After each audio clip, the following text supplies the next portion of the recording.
So నాకు ఈ సాఫ్ట్వేర్తో ఏం ఇష్యూ లేదు, దీని యొక్క సాఫ్ట్వేర్తో ఏం ఇష్యూ లేదు, బట్ ఈ కీబోర్డ్తోనే ఇష్యూ నాకు. లైక్ యాప్ట్రానిక్స్ నాతో ఇలా చేస్తానని అయితే అస్సలు అనుకోలేదు భయ్యా. మొత్తం వీడియో చూసాను, మీకు తెలుస్తుంది.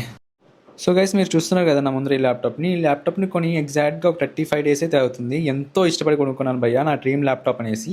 కానీ తీసుకుని నెల కూడా అవ్వలేదు భయ్యా, అప్పుడే ఎంతో ప్రాబ్లమ్స్ అయితే వచ్చేస్తాయి. ఏంటంటే నాకు కీబోర్డ్ ఇష్యూ అయితే వస్తుందన్నమాట. ఏంటి అంటే ఒక కీ నొక్కితే ఇంకో కీ కంబైన్ అయితే క్లిక్ అవుతుంది. అసలు ఎందుకు ఇలా అవుతుందని సేమ్ అదే ఎలక్ట్రానిక్స్ స్టోర్కి తీసుకెళ్ళి అయితే చూపించాను. వాళ్ళు వచ్చేసి ఒక 2 days టైం ఇవ్వండి సార్, మేమంతా చూసుకొని చెప్తాం మీకు. ఇంకా మీకు ఈ వారంటీ పీరియడ్లో ఉంది కాబట్టి మీరు ఏం దిగులు పడాల్సిన అవసరం లేదు, జస్ట్ నాకు టైం ఇవ్వండి చాలు అన్నారు. సో ఏమైందంటే కీబోర్డ్ టెక్స్ట్ ఉంటుంది మనకి, కీబోర్డ్ టెస్టర్ ఆన్లైన్లో.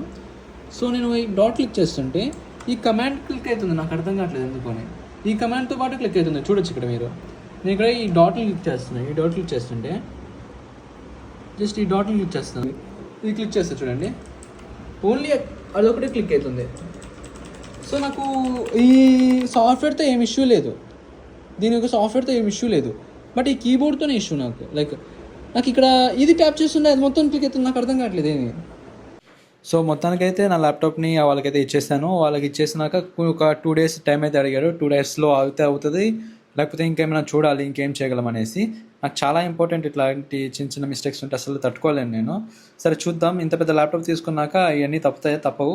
చూద్దాం ఏం జరుగుతుంది నెక్స్ట్.